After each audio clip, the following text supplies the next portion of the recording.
brought to you by 5paisa.com. Download the app now. नमस्ते, आप खर्चा पानी देख रहे हैं। मैं प्रशांत हूं। एक नए संस्करण में खर्चा पानी फिर से हाजिर है और हमारे साथ हैं बिजनेस टुडे के मैनेजिंग एडिटर सिद्धार्थ जी। बहुत बहुत धन्यवाद प्रशांत। अब शुरू करते हैं। आज हम दो बड़ी खबरों पर चर्चा करेंगे। दो बड़ी खबरें मतलब बहुत बड़ी खबरें हैं वो। एक तरह से दिल्ली से मुंबई वडोदरा के रास्ते हाईवे 8 लेन हाईवे का अनाउंसमेंट केंद्रीय मंत्री नितिन गडकरी ने किया है।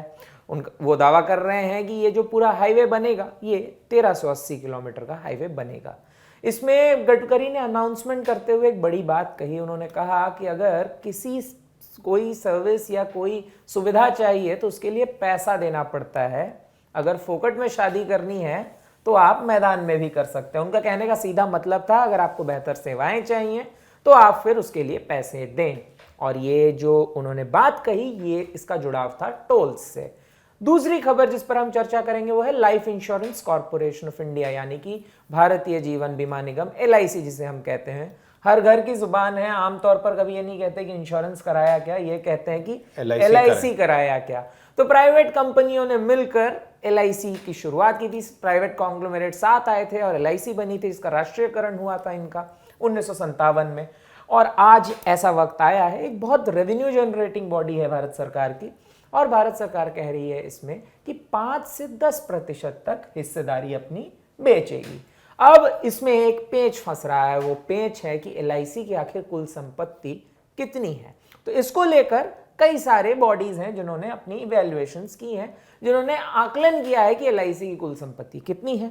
अब सरकार जिस आकलन की तरफ आगे बढ़ रही है वो करीब करीब 8 लाख करोड़ है। माफ करिएगा 8 लाख करोड़ तक का आकलन बता रही है। लेकिन ऐसे अन्य भी बॉडीज हैं, बहुत सारी बॉडीज हैं जो इसका आकलन बहुत ज्यादा कर रही हैं। इन दोनों खबरों पर हम आज चर्चा करेंगे। बढ़ते हैं पहली खबर की तरफ।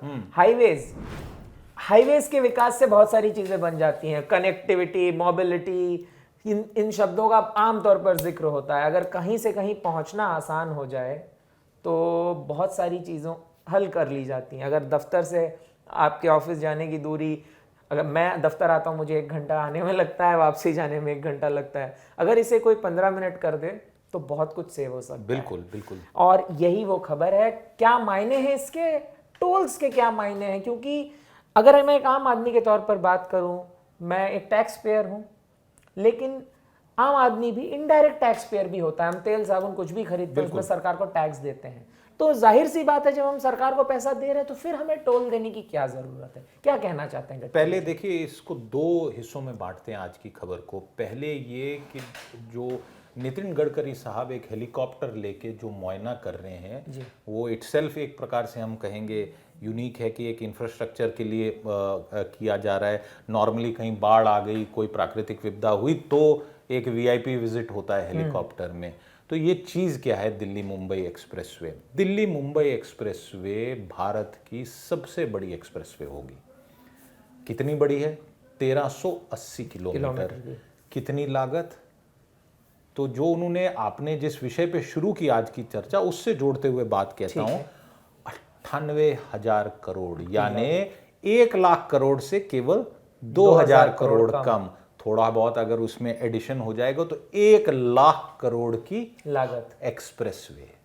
तो ये तो एक बहुत ही हम कहेंगे कि अप्रत्याशित बात है जहां तक हमारी बात। अब इस हाईवे को हम जानते हैं कि ये 6 स्टेट से जाएगी। हमारे दिल्ली से जब निकलेगी तो फरीदाबाद सोहना से होते हुए जाएगी। इसमें बहुत सारे यूनिक फीचर्स हैं, जैसे वाइल्ड लाइफ को ध्यान में रखते हुए सड़क अंडरग्राउंड हो जाएगी।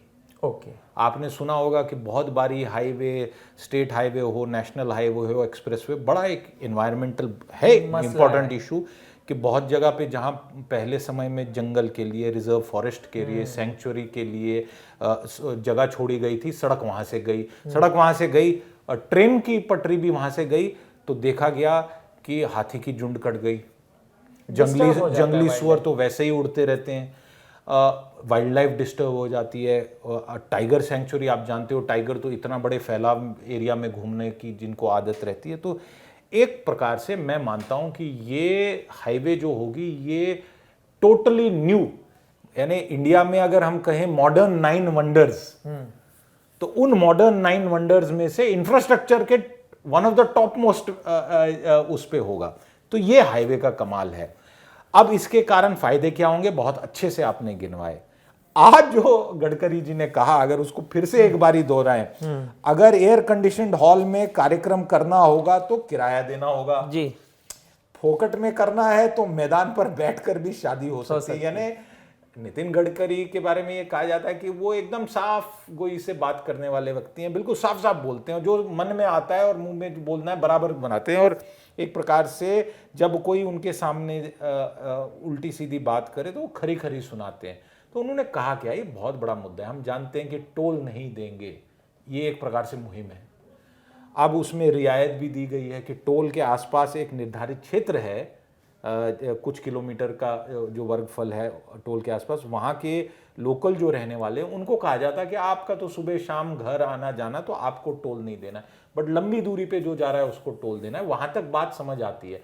आपको ये भी ध्यान में होगा, और मैं इसके बिल्कुल पक्षधर नहीं हूँ, कि NHAI पे जब बड़े बड़े बोर्ड लगे होते हैं, बड़े बोर्ड, और उसमें लिखा होता है एग्जेम्प्ट लिस्ट, महामहिम राष्ट्रपति से उसकी शुरुआत होती है, और उसमें 25-30 आजकल पता नहीं घटे हैं कि जुड़े हैं, और उसमें तो ये जो कैटेगराइजेशन है ये गलत है। उसको देख के आम आदमी कहता है भैया टैक्स पेयर में, मेहनत की कमाई मेरी, टैक्स मेरा, जिससे ये सब कार्यक्रम बन रहा है।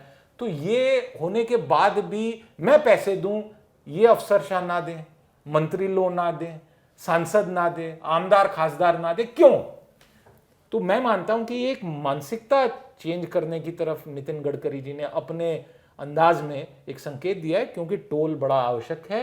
उसी से देश की हाईवे यानी देश की लाइफलाइन, देश की उद्योग की और विकास की एक जो पथ बन रहे हैं, उसके लिए बहुत बड़ी महत्वपूर्ण पहल। लेकिन एक बात जो मुझे थोड़ी सी अजीब लगी, गडकरी जी ने और भी बहुत सारी बातें बोली, 12 घंटे 1380 किलोमीटर का सफ़र, उसके बाद उन्होंने ये भी कहा कि दिल्ली से चंडीगढ़ 2 घंटे, अमृतसर से दिल्ली 4 घंटे, दिल्ली से देहरादून 2 घंटे। ये बातें मुझे थोड़ी सी, हो सकता है फ्यूचरिस्टिक बात कर रहे हैं, नहीं फ्यूचरिस्टिक नहीं है। नहीं, मैं अपनी बात खत्म कर दूं। मेरी समझ से अभी भी दिल्ली चंडीगढ़ का जो फासला, या मैं अभी सिर्फ इस हाईवे पर बात करूं, Delhi Mumbai express way, 1380 kilometre 12 घंटे का सफर है। अगर 12 घंटे में करना है तो 100 के ऊपर की स्पीड, एवरेज स्पीड मेंटेन करनी पड़ेगी। बिल्कुल बिल्कुल करनी पड़ेगी। और आप जानते हो कि ये एक्सेस कंट्रोल्ड हाईवेज हैं।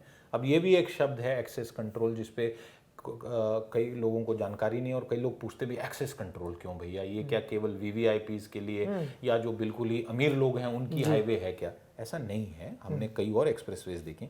एक्सेस कंट्रोल, बहुत अच्छा सवाल आपने पूछा, is to do with speed. Germany के विकास में हमने बचपन से सुना ऑटोबान, और ये कहा जाता था उन दिनों, इंटरनेट के ज़माने में पहले तो वो होता था कि फ़ोटो देख ली जाए, लगता था ये क्या शानदार चीज़ है। अब इस हाईवे पे भी आपने अभी पीछे देखा भी अपने देश में कि फाइटर प्लेन लैंड कर रहा है हाईवे पे। ये लोगों को बहुत कम ये इतिहास पता होगा। अगर इसको छोटा सा एक डाइग्रेशन लेके ये जानकारी दूं कि वर्ल्ड वॉर 2 से पहले भारत देश में बहुत सारे एयरपोर्ट बने थे, और वो लैंडिंग स्ट्रिप डर्ट पे थी। यानी ये अंग्रेज़ों ने उस टाइम आकलन किया कि अगर वॉर उनके मतलब उस ढंग से जाए कि इंडिया में आ जाएंगे, तो यहाँ से निकलने के लिए उन्होंने बहुत सारे ऐसे जंगल काट के मैदान को एकदम समतल करके एयर स्ट्रिप टाइप किया उस टाइम बनाने के लिए। तो तब भी कुछ जगहें ऐसी थी, कहने का मेरा ये मतलब है, जहाँ से बिल्कुल एक एयरपोर्ट की सुविधा के बगैर प्लेन्स टेक ऑफ करते थे। फिर अब बहुत सालों में, दशकों में वो सारी चीज़ें ख़त्म हो गई। अब जो ये हाईवे है, इसमें एक्सेस कंट्रोल इसलिए होगा ताकि हाई स्पीड पे गाड़ियां चल पाएं, क्योंकि एक हाईवे में 120 किलोमीटर, आपने बहुत अच्छा कहा कि अगर 18 घंटे में करना है, तो ये तो आपने बिल्कुल जोड़ दिया सही आंकड़ा। अब अगर मान लीजिए कि इसमें घोड़ा गाड़ी आ जाए, घोड़ा गाड़ी चलाने वाले का भी पूरा हक है, उसके लिए भी सड़क होनी चाहिए। वो कोई कम नहीं है बड़ी गाड़ी वाले के कंपैरिजन में, परंतु दोनों की डिस्टेंस ट्रेवल डिफरेंट है। जो दिल्ली से मुंबई जा रहा है वो किसी पर्पज से जा रहा होगा, जो 50 किलोमीटर जा रहा है उसके समय और उसके कॉन्टेक्स्ट डिफरेंट है। इसलिए स्पीड मेंटेन की जाएगी। और एक्सप्रेसवेज में आपने देखा होगा दिल्ली के आसपास से भी अगर आप निकलते हैं तो कुछ टाइप के वाहनों को रोका जाता है, उस पर जाने नहीं दिया एक्चुअली जाता। मेरा सवाल इससे जुड़ा हुआ था और दर्शक भी शायद इस बात से अग्री करें, आप भी समझें कि हमारे देश में अक्सर ये सवाल उठता है ऑटोमोबाइल इंडस्ट्री में कि क्रैश रेटिंग्स बड़े खराब हैं, हमारे यहाँ जो कार्स बनती हैं उनके सेफ्टी टेस्ट अच्छे नहीं होते। तो उस लिहाज से देखिए वो कुछ मॉडल्स के बारे में कहा गया था, बट ये कहना बिल्कुल गलत होगा कि इंडिया में जो गाड़ियां बन रही हैं वो कोई सब स्टैंडर्ड व्हीकल नहीं, मैं ये तो बिल्कुल गलत है। नहीं, जो लोग ऐसे कहते हो, मैं बार बार कहता हूं हर बार आपके शो पे कि वो व्हाट्सएप की दुनिया, एक व्हाट्सएप यूनिवर्सिटी की नॉलेज है, ये बिल्कुल गलत है।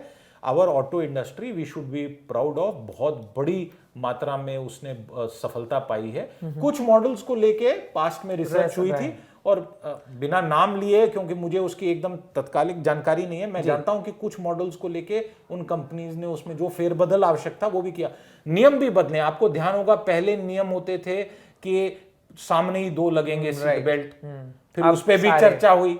तो अब जब एयर बैग, सीट बेल्ट मतलब मैंडेटरी हो गया तो रिस्पॉन्सिबिलिटी चालक की भी है, अंदर बैठे वाले की भी, और गाड़ी के मैन्युफैक्चरर की भी है। मुझे लगता है, मतलब ये मेरा ओपिनियन है कि अगर इस तरह के फ्यूचरिस्टिक मॉडल पर हम कर रहे हैं, अनाउंसमेंट हुआ है, एक होलिस्टिक डेवलपमेंट की तरफ भी सोचना पड़ेगा और स्ट्रिंजेंट नॉर्म्स लाने की भी जरूरत है कार मैन्युफैक्चरर्स के लिए, जहां ज्यादा सेफ्टी प्रिकॉशंस गाड़ियों में ली जाएं, क्योंकि अल्टीमेटली ये सब कुछ इस वजह से किया जा रहा है ताकि ह्यूमन रिसोर्स को कंजर्व किया जा सके। मैं तो कहता हूं ह्यूमन रिसोर्स के साथ साथ कान भी बचाने की आवश्यकता है। गडकरी जी ने बहुत अच्छी बात कही कि जो ये प्रेशर पावर हॉर्न जो होते हैं, जो बिल्कुल एकदम म्यूजिकल टाइप है, उसको वो ठीक है, उन्होंने अभी पीछे उस पर भी बात की है। मैं तो कहता हूं उस पर प्रॉपर बैन लगना चाहिए कि वो तो कान फाड़ने वाला काम करते हैं। बिल्कुल। बढ़ते हैं दूसरी खबर की तरफ। आपसे हमसे सबसे जुड़ी है LIC, जिसके बारे में मैंने थोड़ी सी बात कही थी। सीधे उस खबर की तरफ बढ़ेंगे। अगर मैं बात करूं, जो एक बड़ी एजेंसी है जेफरीज, ग्लोबल एजेंसी है, जो क्या करती है, आकलन करती है, प्रॉपर्टीज का वैल्यूएशन करती है, किसी की संपत्ति का आकलन करती है। उसका दावा है कि LIC की संपत्ति 20 लाख करोड़ के आसपास है। ये जेफरीज का दावा है। ऐसे बहुत सारे बॉडीज हैं, किसी ने 15 बताया, किसी ने 14 बताया, किसी ने 10 बताया। सरकार फिलहाल, जो सूत्रों से खबर हमें मिली है उसके मुताबिक, सरकार फिलहाल ये कह रही है कि LIC की जो वैल्यूएशन आएगी वो 8,000 करोड़ से 10,000 करोड़ के बीच आएगी। वर्तमान की बात करें 8 लाख करोड़ से 10 लाख करोड़ के बीच आएगी। वर्तमान की बात करें तो 109 बिलियन मतलब 8,175 लाख करोड़ रुपए ये है। इसमें डिसइन्वेस्टमेंट कितना होगा, यानी कि कितना हिस्सा सरकार बेचेगी, वो है 5 से 10% के बीच में। ये सब अभी तय होना है। इस पर साफ कर दूं कि केंद्र सरकार ने अब तक कोई टिप्पणी नहीं की, ना ही LIC की तरफ से कोई टिप्पणी आई है। क्या है पूरा मामला, सूत्रों के अनुसार चल रही है, और ये खबर काफी ज्यादा मार्केट में है, मतलब हर जगह चर्चा का विषय है, क्योंकि ऐसा लग रहा है कि पूरा शेयर मार्केट इंतजार कर रहा है LIC। बिल्कुल सही बात की आपने। बहुत बड़ा मसला। अच्छा, जो जाहिर सा सवाल है, डर लोगों को ये है कि क्या IPO आने से टैक्स, जो पॉलिसी होल्डर्स हैं उनका क्या होगा, तो क्या उनके साथ कोई बदलाव तो होगा? हम ये आपके सवाल क्रमशः लेंगे। सबसे पहले जो पब्लिक ऑफर आएगा उसकी अभी संभावना ऐसी है कि 5 से 10%, और इस वैल्यूएशन पे जिसका आपने अभी रेफरेंस दिया, अगर उस पे कहें तो 40,000 से 1 लाख करोड़ सरकार को मिलेगा। सरकार यानी भारत सरकार को मिलेगा। तो एक तो ये फैक्ट रहा। अब आपने सवाल पूछा कि भैया 10% अगर दे दिया जनता के हाथ में, निजी निवेशकों के हाथ में, तो क्या पॉलिसी और जो हमने अपना पैसा वहाँ पे प्रीमियम दे रहे हैं और पॉलिसी वापस आएगी, और एक रिस्क इंश्योरेंस भी ले रहे हैं हम जीवन की, आखिरकार कंपनी का नाम लाइफ इंश्योरेंस कॉर्पोरेशन है, तो उसका क्या होगा? तो देखिए, सबसे पहली बात, ऐसी आशंका कोल इंडिया के टाइम पे भी हुई थी प्रशांत। आपको याद होगा कोल इंडिया को लेके भी लोगों ने बहुत अपोजिशन की कि जी ऐसा हो जाएगा, वैसा हो जाएगा। सारे पब्लिक सेक्टर को लेके ये कहा गया, हर बारी कहा जाता है। अब LIC उनमें से सबसे बड़ी एक प्रकार से सरकारी एक कॉरपोरेशन है जिसमें अभी तक डिसइन्वेस्टमेंट नहीं हुई है। पहला फैक्ट, LIC प्राइवेटाइज नहीं हो रहा है, इस चीज़ को आप समझ लीजिए। दूसरा फैक्ट, क्या भारत में निजी इंश्योरेंस कंपनीज हैं? बिल्कुल हैं, कई सारी हैं। एक समय पे 16-17 की संख्या थी जब शुरुआत में ही हो गया था। अब तो स्पेशलाइज्ड इंश्योरेंस कंपनीज और भी आ गई हैं। तो क्या निजी कंपनीज के आने से कोई नुकसान हुआ है किसी का?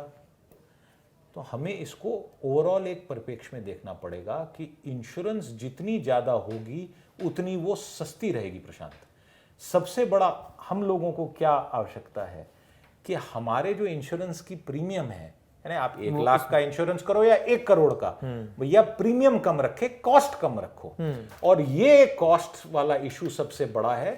दूसरा, आपको ध्यान में होगा, और ये मेरा बड़ा पेट विषय है, कि हर प्रीमियम पे सर्विस टैक्स देना पड़ता है। आपने ये बात नहीं पूछी, ये मैं खुद ही ऑफर कर दूं यहाँ पे। दूसरे सवाल, चलिए आप अपना दूसरा सवाल पहले ये जवाब दे देंगे। मेरा ये देखिए, मेरा ये मानना है, और इस पे मैं अपनी तरफ से ये कहता हूं, और अगर कोई पॉलिसी मेकर इसको सुन ले और एक्सेप्ट कर ले, हम तो पत्रकार हैं मात्र, हर साल की पॉलिसी के प्रीमियम पे सर्विस टैक्स लगना, जब मैं अपने जीवन की सुरक्षा के लिए एक तरफ सरकार कहती है इंश्योरेंस करिए, मेडिकल इंश्योरेंस लीजिए, कार इंश्योरेंस तो मैंडेटरी है, उसके बगैर गाड़ी चलाना नामुमकिन है एक प्रकार से लीगली, लाइफ इंश्योरेंस ले रहे हैं, हर प्रीमियम पे सर्विस टैक्स की बात मेरे समझ नहीं उतरती है। पहली बारी ले लिया, पर ये हर बारी लेने से एक्चुअल कॉस्ट जो है पॉलिसी का वो बहुत बढ़ रहा है।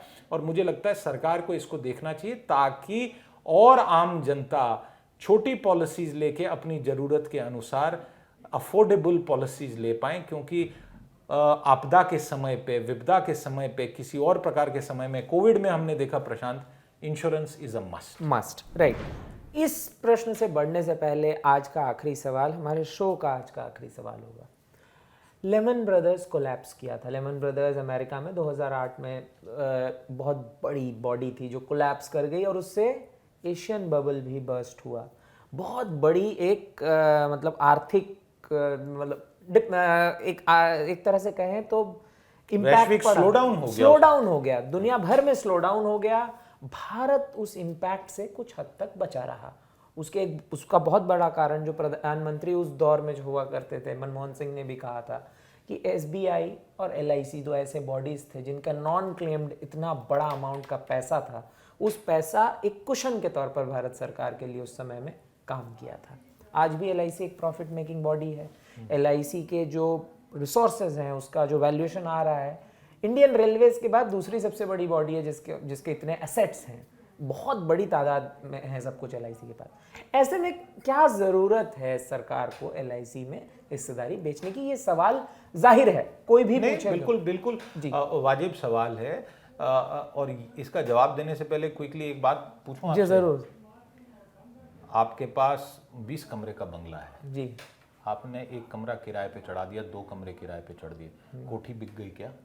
नहीं, बिल्कुल नहीं बिकी। तो मुझे बताओ, अगर भारत सरकार अपनी बड़ी कंपनीज में से 20 कमरे में से 1-2 कमरे को एक प्रकार से लीज आउट कर रही है, कुछ कमाई कर रही है, ग्राउंड फ्लोर पे आप अपनी कोठी में एक बैंक को दे रहे हो कि भैया अपना ब्रांच खोल लो, तो कमाई रहे हो, तो उससे ओनरशिप में तब्दीली नहीं होगी। तो पहले तो ये समझ लीजिए। बिल्कुल ठीक है। इसमें राजनीति जो करे सो करें जी। वे हमने बता दिया कि प्राइवेटाइजेशन नहीं हो रहा है। फैक्ट ये है। ठीक है। और प्राइवेटाइजेशन क्या? अब दूसरा कि बड़े आप जमींदार हैं, आप अपने जमीन के पट्टे पे कहते हो किसी को जाओ भैया खेती कर लो, वो आपको किराया देता है। कैश की जरूरत हर किसी को है। भारत सरकार ने इन सारी कंपनीज में बहुत समय तक निवेश किया, इक्विटी डाली, कॉस्ट इनकर किए। एयर इंडिया की एग्जाम्पल है कि साल दर साल हजारों करोड़ रुपया लग रहा है, एम्प्लॉयज की नौकरियां बची हुई हैं, रिटर्न नहीं मिल रहा है। बात रिटर्न मुनाफे कमाने की नहीं है। भारत सरकार जिसके पास या तो वो हमारा टैक्स रेट 70% कर दे, हम उससे एक्सेप्ट करें। अगर आप चाहते हैं कि आपका टैक्स कटे हर बजट पे, तो जो आज नितिन गडकरी ने कहा कि आप एयर कंडीशन चाह रहे हैं, वही टोल वाली बात हो गई। तो सेम पॉइंट है, डिसइन्वेस्टमेंट। भारत सरकार अपना कैश फ्लो मैनेज कर रही है, इसमें बुरा कुछ नहीं है। और एक सैद्धांतिक विषय है, भारत सरकार कंपनियां चलाए कि भारत सरकार अच्छे स्कूल बनाए, अच्छी सड़कें बनाए, अच्छा हेल्थ केयर दे। कोविड ने ये हमें एक प्रकार से आईना दिखा दिया हेल्थ केयर को लेके। तो क्या उसमें डाले पैसे कि बड़े बड़े कॉर्पोरेशन चलाए? बड़े कॉर्पोरेशन तो प्राइवेट कंपनीज चला रहे हैं। टेलीफोन की सुविधा किससे अच्छी मिल रही है आपको? अच्छी एयरलाइन कहां पे मिल रही है? तो ये बहुत लंबा है, कभी और इस पे चर्चा करेंगे प्रशांत। खैर इसके जो विरोधी हैं वो कई सारे हैं, उनका कई कहना है, लेकिन वो उदाहरण के तौर पर जो लगातार दिया जाता है वो ये दिया जाता है कि जीआईसी में जैसे शुरुआत हुई थी, आज जीआईसी जनरल इंश्योरेंस कॉर्पोरेशन जिसका पूरा नाम है, उसमें सरकार बिल भी ला चुकी है, कानून में तब्दील हो रहा है कि पूरी कानून में तब्दील हो चुका है कि जीआईसी में अब सरकार अपनी हिस्सेदारी बेचेगी। आज का खर्चा पानी यहीं समाप्त होता है। आपको कैसा लगा कमेंट सेक्शन में ज़रूर बताएं। कल फ्राइडे यानी कि वीकेंड और हमारे पूरे वीक का आखिरी शो होगा, फिर हाजिर होंगे इसी समय इसी वक्त। बहुत बहुत शुक्रिया, नमस्कार।